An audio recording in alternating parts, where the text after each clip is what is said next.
of you know, I tend to take care of lots of small, annoying little creatures. Like the 14 ducks I've had, 3 dogs, 3 cats, and 4 bunnies.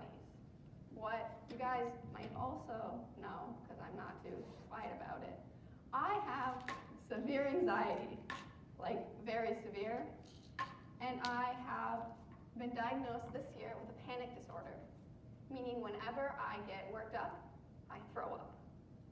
If anything too exciting happens, I'll throw up. If nervous, throw up. Any emotion at all, if it would get too strong, I would throw up. Over Christmas dinner, I couldn't eat my food because I got too excited about presents. And I know many of you don't care, because to be honest, like, not that big of a deal. But what I didn't know is my disorder was set off by my lack of setting boundaries with those around me. To be happy, you need to set boundaries with everyone who is around you. Your friends, your family, your relationships. You need to set both physical and emotional boundaries for your well-being. My 3 main points today are just some background about my anxiety a little bit, my struggle with it, boundaries, like what they are, and then what toxic people do with your boundaries and how it affects you, and then how you can handle the toxic people. First off, anxiety runs in my family. All the way back to, I don't know, my mom's cousin's uncle, it's all over the Hagen household. And when I was diagnosed in 9th grade with anxiety, it didn't really surprise anyone. They just kind of like put me on some drugs and they're like, you're fine, it's whatever, who really cares?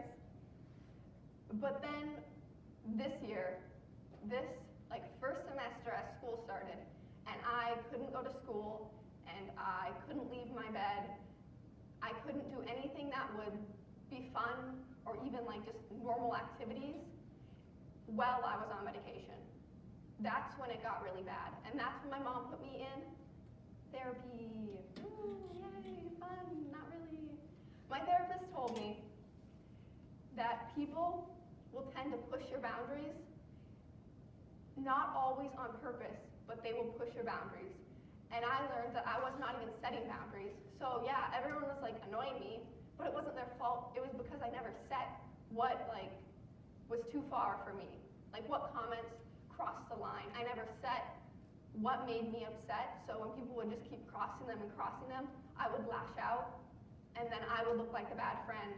But I wouldn't understand why I was the bad friend, because I was like, well, you crossed my boundaries when I did not make it clear that they were. First off, what is a boundary? Physical boundaries, don't touch me, don't hug me, don't get near me, go away. But what are physical boundaries? Emotional boundaries are like comments. How much people rely on you, what they ask of you. Without boundaries, it allows others to set your feelings, emotion, and needs. And you should not have that. It is not a fun thing when others are basically controlling how you feel and how you see yourself. Stephanie Kamens, a licensed professional counselor with a master's in psychology and counseling, says, when boundaries are being crossed, it can lead to a feeling of discomfort, stress, anxiety, guilt, fear, and then resentment towards the person. That's what happened to a couple of my friendships over the years. I did not set boundaries, and then people crossed them. And then I felt angry towards the person, so I would cut them off because I felt like they were a bad friend.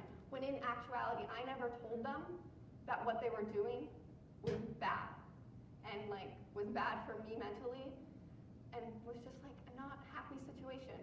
And then they saw me as a bad friend because they were doing what they were always doing, and then I was like, cut off. It's hard to tell when your boundaries are being crossed and keep them from being crossed if it is a toxic person, though. If the person is toxic, you can tell them that they're crossing your boundaries, but they don't care. They will pretend that it's fine, they'll pretend to fix it, and then they'll go right back, right when they feel the need to, they'll go right back to what they were doing before. My therapist told me, toxic people understand and know that they're being toxic. They know that like you don't like what they're doing, but they for some reason just can't stop. They can't take no and respect that what they're doing is making you uncomfortable. She also told me though that people can have toxic traits, but that does not make them a toxic person. The main difference is toxic people refuse to admit fault. They blame others for their issues and will never take accountability for their actions. People can have toxic traits, but as long as they work on it and agree that they'll put in effort, even if they keep like having like some weird toxic traits, it doesn't make them a toxic person as long as they work on it. It's only toxic if they refuse to work on the relationship, because a relationship cannot be one-sided. You cannot fix something that doesn't want to be fixed. What to do when people are being toxic? You need to inform them what they're doing. If that doesn't work, you need to distance yourself. And if that doesn't work, you have to cut them off completely.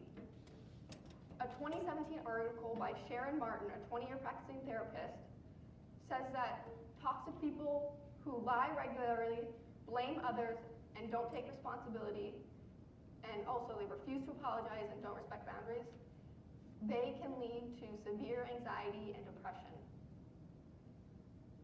They can basically twist everything to make it someone else's fault. And those people need to be cut off. They need to be cut out of everyone's life who they are affecting. And a toxic person isn't toxic for everyone. A toxic person can only be toxic for one person. They can have their one person that they don't respect the boundaries of, and they can be nice to everyone else. So if you have a toxic person in your life, that doesn't mean that you have to rip them from everyone else's lives, because they're not toxic to everyone. Maybe it's just you, because maybe like your personalities don't mix. Or maybe they just have known you so long that like they think it's okay to not treat you the best. In review, you need healthy relationships, and healthy relationships should not be draining. They should be uplifting. To grow healthy relationships, you need to do what's right for you, even if other people don't always agree with it. Make your high school enjoyable, and don't make it unhappy to keep those temporary people in your life happy.